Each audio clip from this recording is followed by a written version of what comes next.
The tape was ground. Shut up. The tape. The tape. What's ground? What's the tape? We do a little bit different around here. We ain't gonna play. We ain't gonna play. Shut up and try to take. The tape was ground. We ain't gonna play. We ain't gonna play. Them dogs in your face. Was ground. We ain't gonna play. We ain't gonna play. Shut up and grind the tape. The tape was ground. We ain't gonna play. We ain't gonna play. Them dogs in your face. Shut up, grind. Was ground. Grind the tape, bro. Grind the tape, bro. Grind the tape. The tape. The tape was ground. Grind the tape, bro. Grind the tape, bro. Grind the tape, bro. Shut up and grind. Grind the tape, bro. Grind the tape, bro. Grind the tape. The tape. The tape. Grind the tape, bro. Grind the tape, bro. Grind the tape, bro. The tape. UGA game day, boy, we ball out. Pull up, put the whole conference in the doghouse. Leave them 6 feet, see me on the win streak. All-star status, go coach and the bench deep. Right. Offense on 10, how we run it? Your best ain't nothing, we gon' send them boys punting. Yep. Black and red, got them dead on arrival. Defense hunker down for the tie. Hey, hey, you don't want it with the dogs. Found guy on it, you don't want it with my dog. Break it down, play by play, that's the day-to-day. They know we ain't come to play, boy, it's UGA. Kirby smart, I cannot play the fool. Back to back, we did not come to lose. Back to back like we got something to prove. Pay your dues, dog nation on the move. What's up? We do a little bit different around here. We ain't gonna play, we ain't gonna play. Shut up and grind the tape. The tape. The tape We ain't gonna play, we ain't gonna play. Them dogs in your face. was ground. We ain't gonna play, we ain't gonna play. Shut up and grind the tape. Shut up. Was ground. We ain't gonna play, we ain't gonna play. Them dogs in your face. Shut up and grind. Was ground. Grind the tape, bro. Grind. Grind the tape, bro. Grind. Grind the tape. The tape. The Shut tape up and grind. was ground. Grind the tape, bro. Grind. Grind the tape, bro. Grind. Grind the tape, The bro. tape. Shut up and grind. Grind the tape, bro. Grind the tape, bro. Grind the tape. The tape. Shut up and grind. Grind the tape, bro. Grind the tape, bro. Grind the tape, bro. Shut up. The tape. What is up, ladies and gentlemen? Welcome in to the Film Guy Network on a fabulous Sunday afternoon. We got a live reaction show planned for you guys today. I do have to ask you up front and foremost, okay? We have a very new operating system today. I hooked it all up before the show, so if anything sounds wrong, feels wrong, looks wrong, please let us know. I know you will. Right there in the chat, fire off. Welcome in. We got a great show, like I said, planned for you guys today. I'm going to give you the rundown up front because it was a loaded weekend of college football. And I got to be honest, I was really, really happy to be able to watch this in terms of a college football weekend like the rest of you guys do. Normally on Saturdays, you guys know the deal. I'm at a Georgia football game. I'm doing something. I'm covering a game in person. Saturday, yesterday, I got to sit down and just fiend and mainline football straight to the nostrils like every other red-blooded American. And I got to be honest, God dang, what a day to do it. What a day to do it. I looked up at the 3:30 slate yesterday. It's about 6 o'clock in the afternoon or in the evening. I looked up. I had 5 screens going. I had 5 football games in one possession ball games in the fourth quarter. Whew. I had Kansas, Virginia on one screen. I had Mizzou and Vandy in a sweater. I had Arkansas and Auburn trying to figure out how in the hell to pass the football in the middle of the 2024 football season. I had a lot of football going on yesterday, and I was so happy to be able to watch it like a normal folk, like a normal individual watching ball. And I'm going to be honest, it's a good Sunday show. These Sunday shows are always great.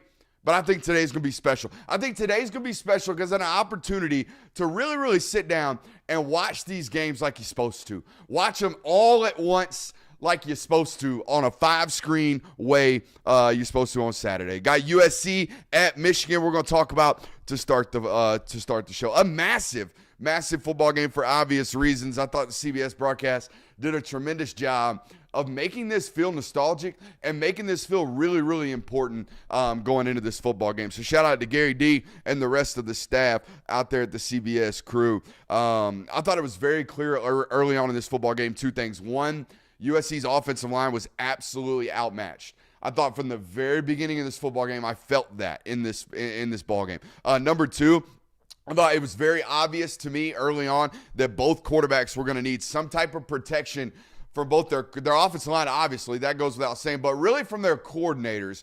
Their coordinators are going to have to do a good job moving the football without asking their quarterbacks to be superhuman because of how these defenses were playing and because of who Orji is in terms of just the quarterback in general.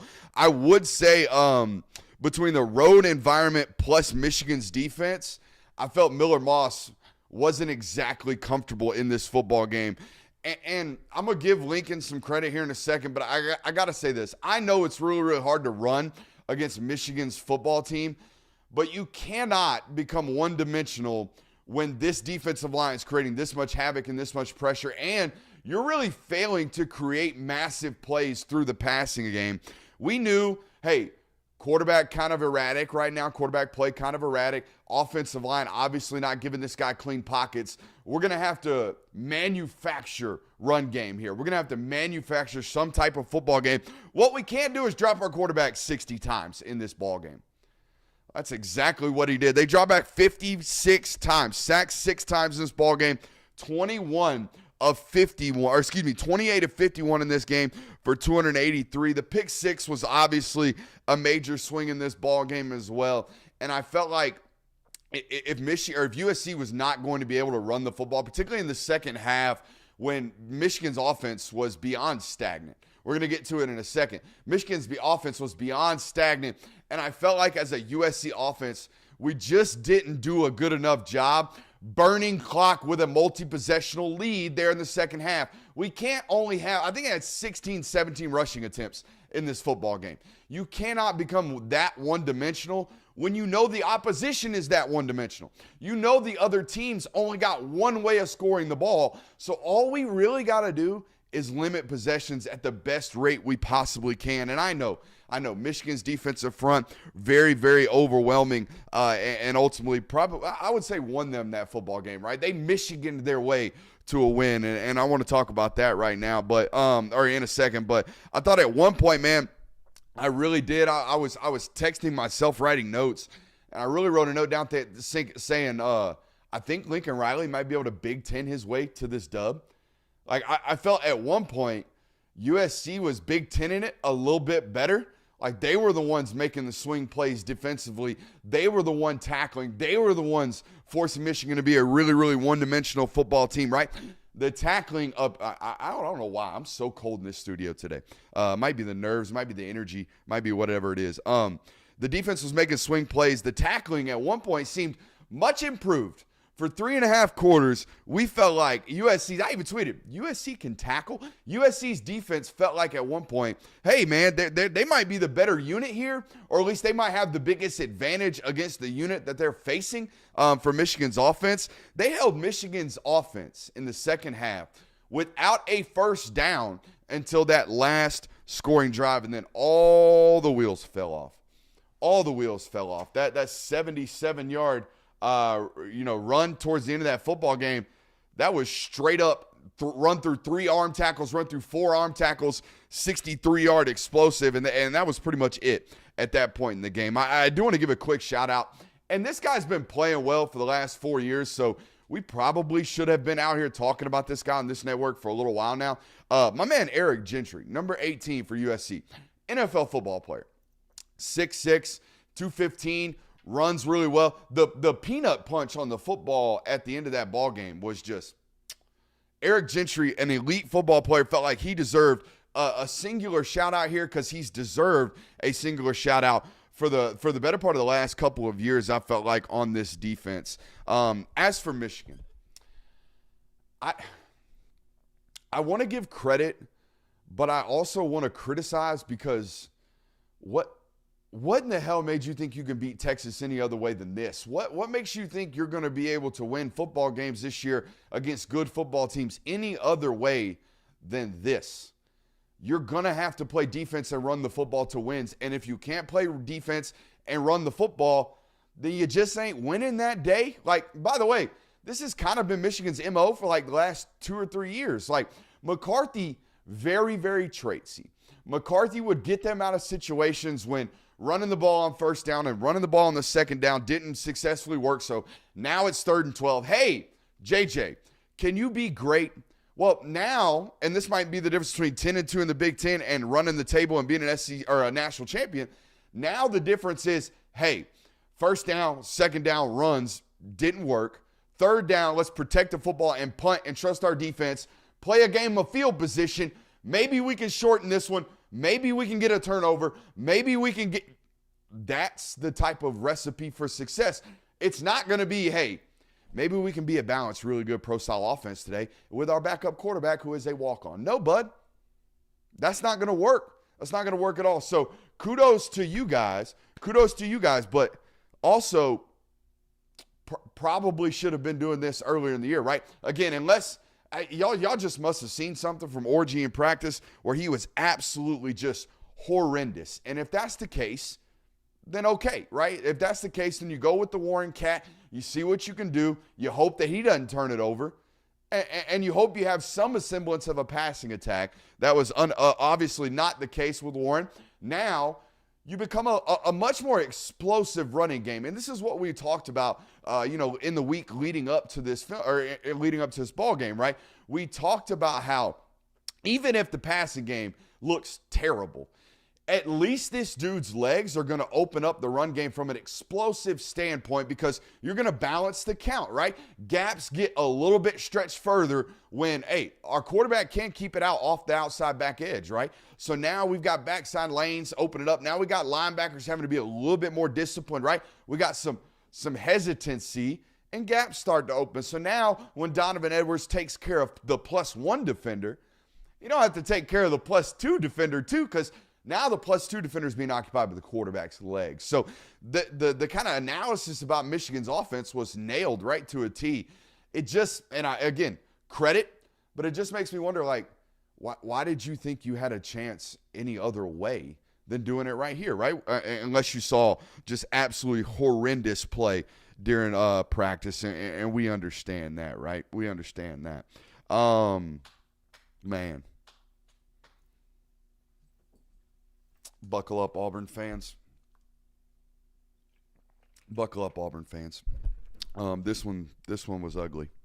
Arkansas goes on the road after, I think they lost by 35 points at home last year to this very similar Auburn team, perhaps a slightly worse Auburn team last year. They got their doors blown off at home last year, did Sam Pittman and them Hogs. They win this one 24-14. If you didn't see this one, and if you haven't been watching Arkansas football all year, you probably need to, just from a take-a-peek standpoint, because my man Taylor Green plays what I like to call hospital ball. All right, what is hospital ball?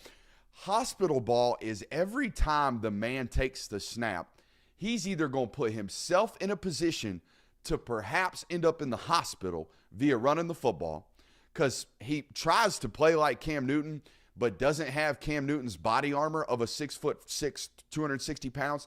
This guy's 6'6", 210, rail thin. But boy, don't tell him that. Boy, do not tell him that. This man plays with a reckless abandon. And it's also hospital ball because he might put a receiver in a death trap. I mean, not good at all. Not good at all with regards to the protection or sanctity of our own bodies. Hospital football. But this game had 7 turnovers. This game had flying knees. This game had 3 quarterbacks that completed just 50% of their passes. Then at the conclusion of this game, that was phenomenal. Fourth quarter shit show down to the wire. At the conclusion of this fourth quarter football game, we saw an absolute purging of a press conference. The game was really, really, really fun. But the press conference was even better from Hugh Freeze. I had a top 5 list last week. Top 5 college football coaches that I want to see at a press conference microphone with some pettiness. And boy, was Hugh Freeze petty. I want to read you some quotes. Quote, "We got people open, and we either missed them or got sacked. Felt like we were running it pretty efficiently. We have guys running open. We just got to find the guy to hit them." That was Hugh Freeze last year. That was direct quotes from Hugh Freeze last year after a 27-10 loss at Texas A&M in which his quarterbacks combined for 56 yards passing. We got people open. We either missed them or got sacked. Buddy, He followed up, doubled down, tripled down, quadrupled down yesterday after this loss. He quadrupled down, tripled down, quintupled down last week after a Cal loss, or whenever the hell that football game was. This dude goes to his microphones after horrendous offensive performances in which his job as the play caller, play designer, play institutor is to have good offense. He goes to the microphone and wants to shit on everybody. He shit on the quarterback yesterday. He shit on the running back for fumbling the football. It was a complete blame game at the microphone, to which I just have one question for Hugh Freeze and anybody relative to the Auburn program listening to this today for some reason. Whose fault is it? Whose fault is it that your quarterback play is atrocious?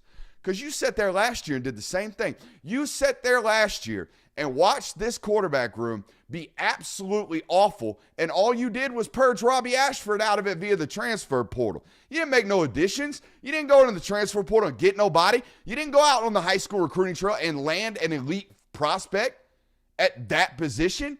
No, you didn't.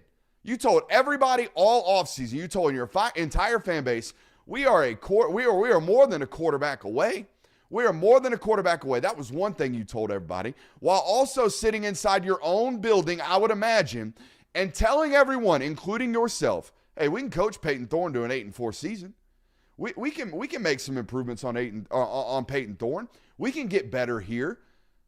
We can manage this more than a quarterback away roster.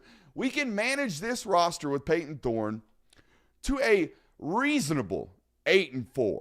Maybe things break our way and we go 10-2. Since when is that the standard? Since when is that okay? Since when is it okay to look at your fan base and go, hey, we are 1 year away from competing and being good. Maybe I can make this team 8-4. What? Maybe I can make this team 8-4? We know Peyton Thorne's not good. We're going to sit on our hands because we're not good everywhere else. And we're just going to wait. We're going to wait because I've got the boosters buy-in. I've got time. And guess what? I'm good enough to get Peyton Thorne to 8-4. Buddy, you're praying for 8-4 at this point. You are praying to the football gods above that you get to 8-4. So 2 things here. 1, you must not be as good of a football coach as you thought to develop Peyton Thorne into an 8-4 quarterback, which again, let's just hope for 8-4. Why don't we just throw the season? You know what I mean? Let's just hope for 8-4. What kind of game plan is that? 2, all right, you're not that good of a coach. That's not a good game plan. Don't remember what 1 or 2 was there, but you get the point, all right? We can't enter a season thinking, all right, maybe we get to 8-4. Next year's our good time. And then go out and do this, buddy. You might not. You're going to get to next year because you got the buy-in. But I would be very, very curious to talk to an Auburn booster right about now and just be like, hey, bud, wouldn't you just rather have invested in an $800,000 portal cornerback to have some type of a semblance of quarterback play so your quarterback or your head coach is not going up there to the podium and going, man, it's everybody else's fault. We're terrible. Our quarterback's awful. We got guys open. The system's working. We're a quarterback away. Buddy, you were a quarterback away all offseason, and everybody told you. Everybody told you were a quarterback away. And then your whole fan base looks at your schedule this year and goes, we might get to 10-2. We got an easy schedule. By the way, as if there weren't quarterbacks in the portal with multiple years of eligibility. You know? Like, y'all got all the money in the world. Y'all couldn't have gone and gotten Dante Moore? You know what I mean? You couldn't have gone out and gotten a serviceable quarterback? You don't think Brock Vandegrift would look a little bit better right now in Peyton Thorne? Or Hank Brown? Just throwing that out there. All right?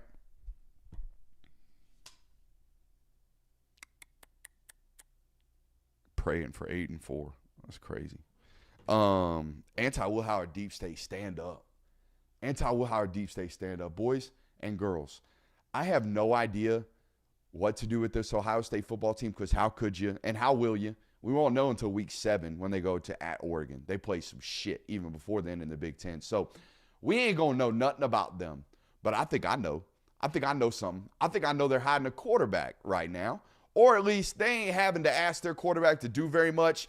And the moment they do, he just might Will Howard that bitch. He just might Will Howard that. All right, because I saw the stat sheet, and I know y'all did. Y'all see 275, couple tuds. They pull away on Marshall, and y'all like, oh, everything is copacetic up at Ohio State. Boys, 13 for 16, or maybe 16 for 20, whatever. 16 completions in this football game. The film guy went and checked the film, graded it out. All right, we got some depth of target analysis here on the Will Howard deep state right here. You ready? Screen, hitch, slant, bubble, arrow, the same exact arrow screen to the other side, jet pass, tight end screen, 3rd and 6, ooh, we'll throw a dig, RPO slant, flip the formation, same RPO slant back the other way, ooh, another jet pass, second window dig, big boy throw. We got one big boy throw here, ooh, a pick on a deep ball. Guys, I charted it, 13 of the 16 completions or at near within 5 yards of the line of scrimmage. He's being Bo Nixed right now. He's being Bo Nixed. Y'all don't see this? This man might throw for 4,000 yards, and half of them completions going to be at the line of scrimmage. Please, please be careful. Be careful doing this, because you know who they are right now. They are a run-the-ball, play-defense football team. You know who that is? That's 2023 Michigan with Jeremiah Smith and Ibuka on the roster. Just be careful. I'm not saying they're not going to be able to walk through the Big Ten. I'm not saying they're not going to be undefeated. I'm not saying they're not going to be the number 1 overall seed in the college football playoff. I am saying at some point this season, Will Howard will have to play quarterback, and they might be in trouble, or he'll show up and he'll play ball. But at some point, we're going to have that. We're going to have to see that. And I don't know. They're very balanced. That's great. Chat's hitting it. Very balanced offense. No vertical passing threat right now. None. All right. They have Jeremiah Smith, and he can get deep, and he can win 50-50 balls. But they're throwing it at the line of scrimmage, guys. They're Bo Nixon this guy. And we've seen what happens in those type of offenses in playoffs when they play football teams who can make them one-dimensional. All right, so there we go. Let's get to the big one. Tennessee at Oklahoma. Guys, this is a massive football game, obviously. And I want to start with this. I guess the sound's off, guys. I'm going to have to figure it out post-show, as long as you're hearing me to some extent. All right, so there we go. Let's get to the big one. Sounds fine to me. Like I said, I switched streaming softwares. We were a Streamlabs OBS outfit. We have moved to just standard OBS due to all the freezing that we had during the week, which is also why we're not on Twitter right now. We're just over here on YouTube. So make sure you hit that thumbs up button, like, subscribing, rating, reviewing, all that good stuff. On to this Tennessee-Oklahoma game. Boy, all that Josh Heupel out for blood stuff, all that, man, he feels spurned. He wanted to be the head coach of his alma mater. They stole that from him. They scapegoated him. He had this villain arc. He's going back there to put up 100. Boy, that looked like the most politeful beating I've seen in a minute. The most politeful, hey, we just going to get out of here with a win. We've got this game in hand. We're just going to squat on it. We're not going to run our offense. We're going to stand on the football. We're going to manage this. Have you seen the way they're playing on the offensive side of the football? We're just going to get out of here with a 1-score, maybe 2-score win, whatever. Matt says we've won this one. We're just going to squat on the football. That wasn't no killer. That was not a killer. This dude's out here hanging up 73 on Kent State, running play action pass up 59-0 in the first half, kicking onside kicks up 30, goes back to Oklahoma, and it's just like, you know what? I'm okay with Kirk Herbstreit and Chris Fowler talking in the top of the fourth quarter about this game being over, despite the fact that this game was not over. This game was not over at all. I felt like I was the only player, and I'm the only person. I'm about to heap praise on Tennessee, so please hold off on the hate comments, Vols fans, because you felt this too. Was I the only one watching that football game last night that felt like if they played 5 quarters, Oklahoma might have won the damn thing? Was I the only one? Was I the only one looking up it was 6.5 minutes left and Oklahoma driving the ball thinking, you know what? This is a 12-point ball game. And Oklahoma has finally figured out how to actually move ball because they don't have just an atrocious football player right now at the quarterback position in Jackson Arnold. Was I the only one? I think so. Maybe Tennessee's offensive line looked like they were a little bit upset that they weren't, kicking the football or they weren't going for it, pushing the pace, playing aggressive style football. I felt like that was Josh Heupel doing Oklahoma a favor by not embarrassing them or at least not trying to embarrass them on national television. Maybe I was just tired. Maybe I was just late. Maybe I was just cantankerous. But last night at 10:30, I felt like the whole nation was just like, this game's over. Except for Hawkins, the quarterback for Oklahoma, who looked like he was ready to die last night competing for that football game. Just weird. Very weird to me that we spend the whole week building up this narrative about how Josh Heupel's out for blood, and then he squats on his hands. Very weird. Very, very weird. Let's actually talk about analysis. I'm about to praise Tennessee, but again, I feel like if that game was one extra quarter longer, we might have had something going on. Tennessee's defensive front is really, really good. They're deep, they're athletic, they're violent. Those dudes hunt. Tyree West turned into an absolute freaking ball player.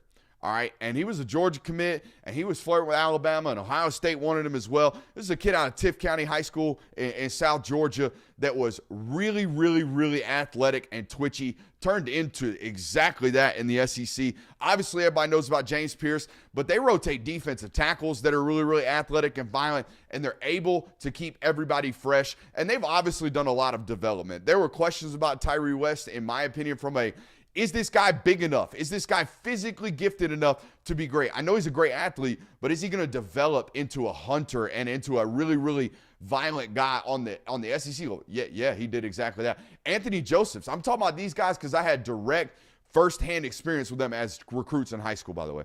All right, Anthony Josephs, the kid from North Cobb, he's a 210-pound, maybe inside linebacker projection coming out of high school. That dude's 240, rushing, looking elite as an athlete with really, really long limbs. They've developed that football player. Jeremiah Thielander from Gainesville, 4'7" runner maybe. Inside linebacker thought, hey, bud, go to the Big Ten. SEC ain't for you. You ain't going to be able to run and hit and stick and do.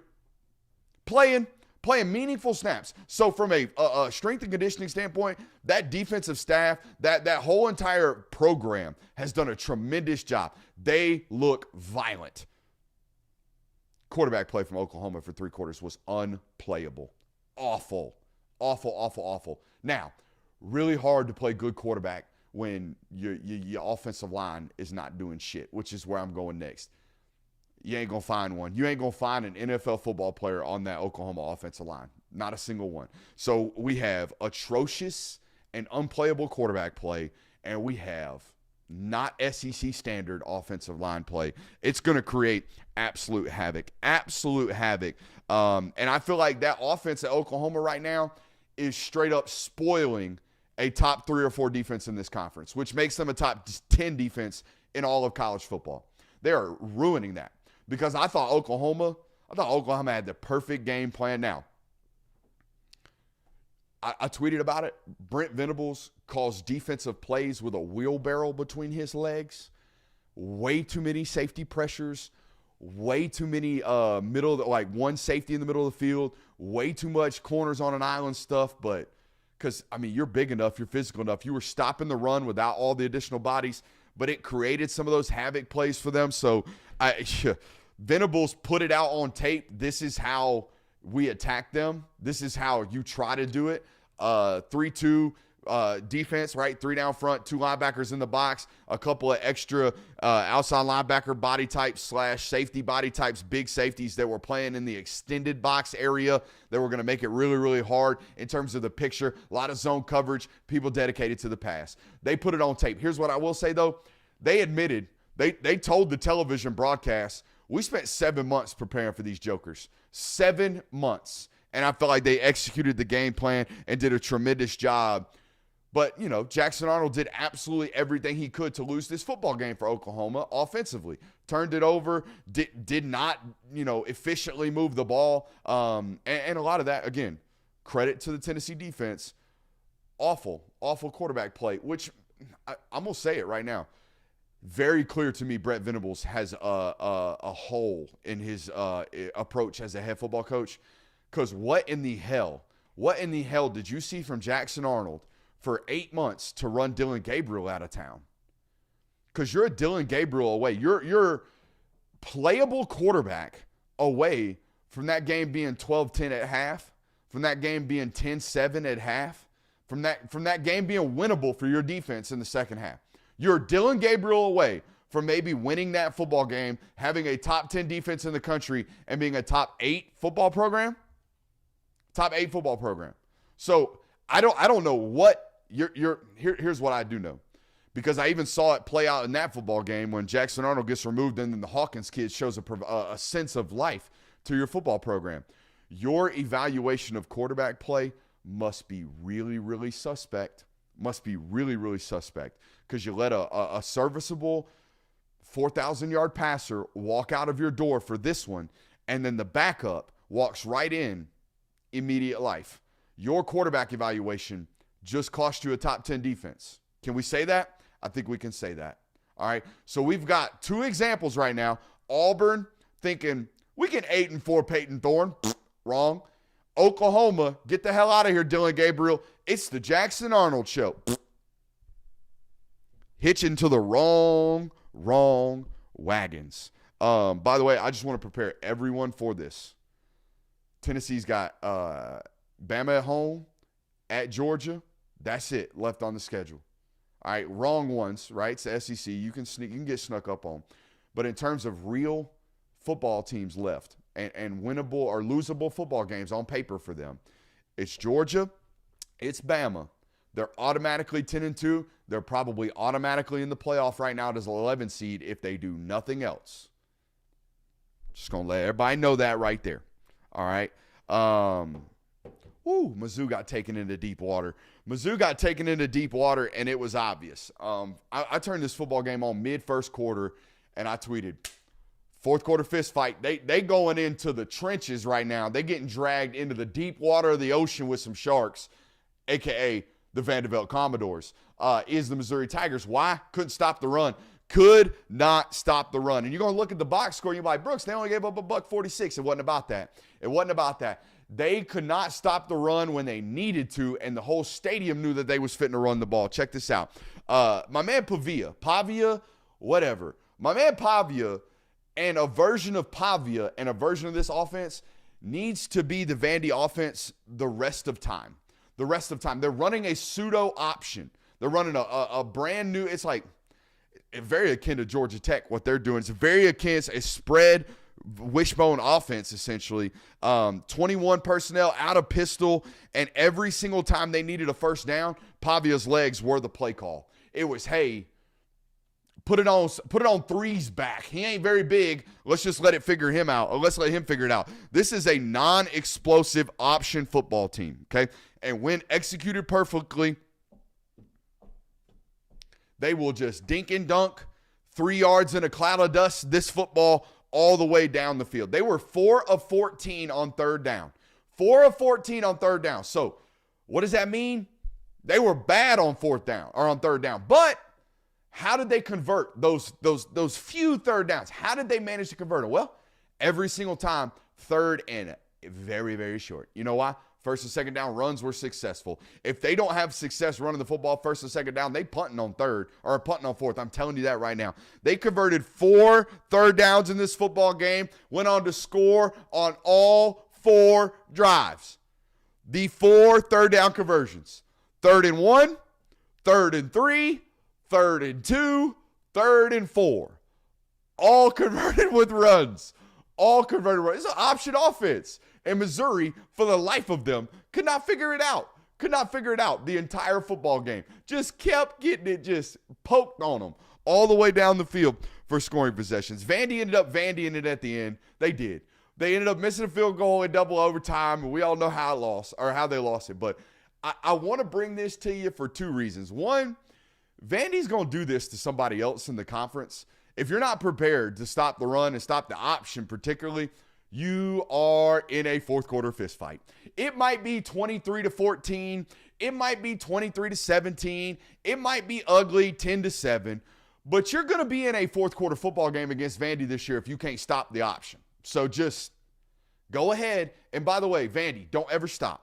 Find Pavillas the rest of your life. Find nothing but hymns and just do this. Just manage to just shrink the game, play real scrappy, tough, modern-day Paul Johnson football. If Paul Johnson would have figured out the shotgun and stopped being so damn hard-headed, he'd still have a damn job right now, Georgia Tech, and would be going into the College Football Hall of Fame probably.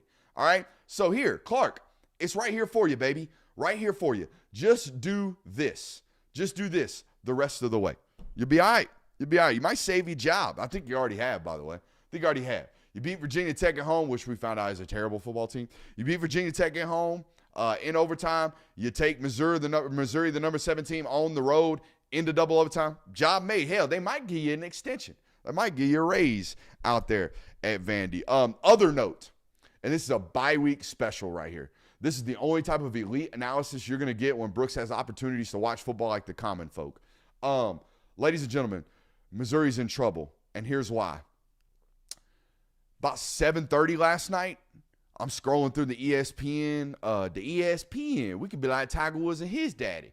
I was scrolling through the ESPN, and I seen a fourth quarter fist fight against Central Connecticut. Didn't know you had a football program. Central Connecticut on the road at UMass. 34-27, one score game. Central Connecticut got the football, and I'm like, you know what? I'm a fiend. I ain't never looked at a bad football game ever. I ain't never seen one in my life. I turn it on. Boys, we got a screen shaker. We got an absolute screen shaker in the fourth quarter of a UMass home game. Missouri's in damn trouble. Missouri's in damn trouble because UMass at home against Central Connecticut had them home fans so damn loud that ESPNU is out here shaking on the camera angle. Screen shakers, fourth quarter, UMass home game? That's what it's all about right there. Central Connecticut getting y'all up like that? God dang, can't wait for Missouri Tigers to go out there in a fourth quarter fist fight against UMass. You shitting me? Are you shitting me? We got a screen shaker? Onto the transitive property. Onto the transitive property of college football. Actually, I have quick analysis on Utah at Oklahoma State. Defense good, quarterback bad. End of analysis. Onto the transitive property of college football. Don't do it. Please don't do it. Don't do the transitive property of college football. And I tweeted this out, and I thought it was going to be a banger of a tweet, but then I realized the people who believe in the transitive property of college football don't understand what that term means, the transitive property. Meaning, Team A beat Team B by 40. Team B lost to Team B beat Team C by 5.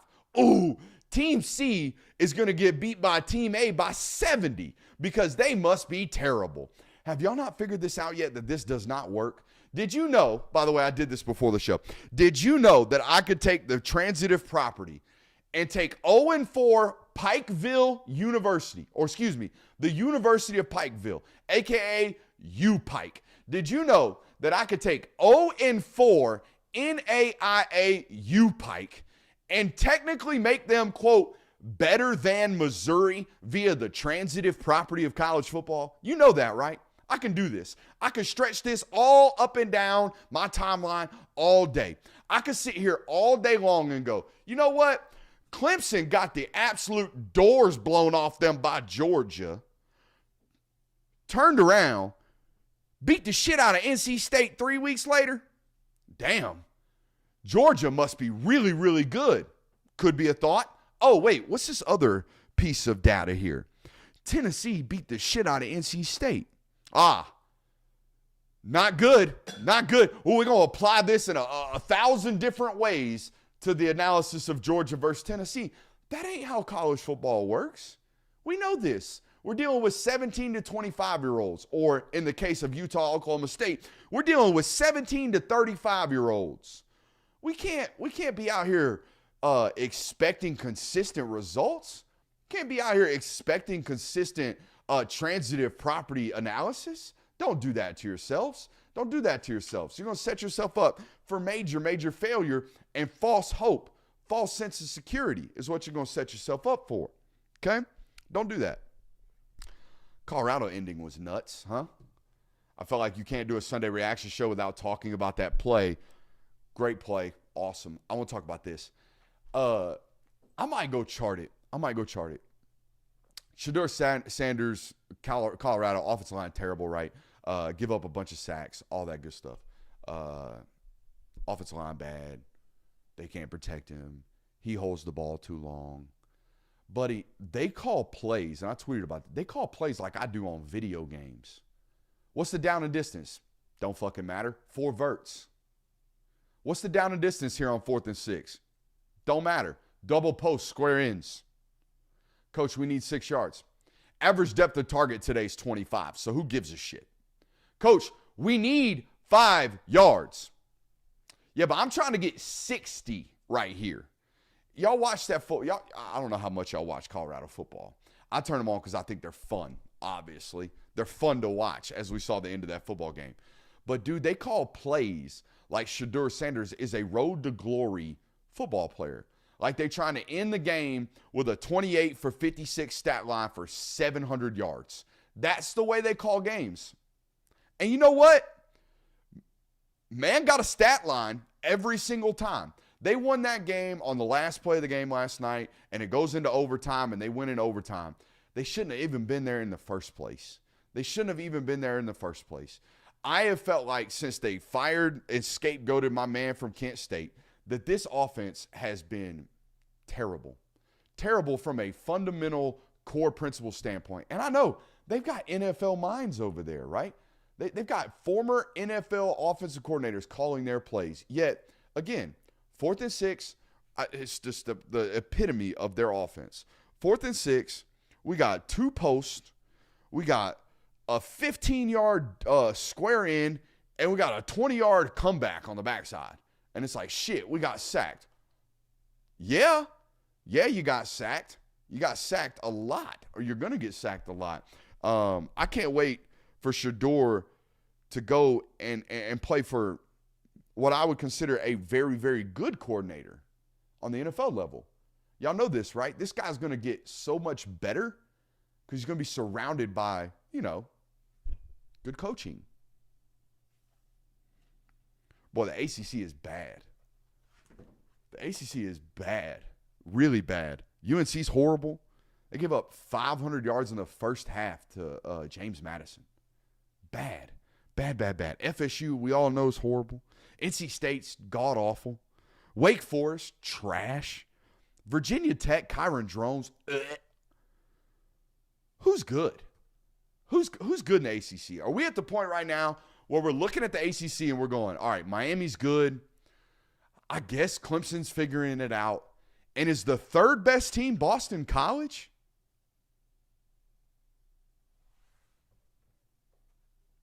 Oof. Is the 3rd best team Boston College? Is this the best show on the net on the internet? Yes, it 100% is. The Film Guy Network, if you haven't already, please feel free to subscribe. All right, we got a great week of content coming up for you guys. Obviously, a massive football game. Georgia headed to Tuscaloosa this week. It's going to be a one-stop shop right here on this network, okay? If you're looking for pregame planning, right here. We're going to have film studies. We're going to have live shows. We're going to have analysis. We're going to have predictions. We're going to have all of it right here all week long, starting tomorrow with a what to expect off rip from Alabama. I've already mentally started to prepare to break down both this offense and this defense from Alabama. All right, super glad to be here with you guys today. Make sure you're hitting that thumbs up button on your way out. I love you. Bye.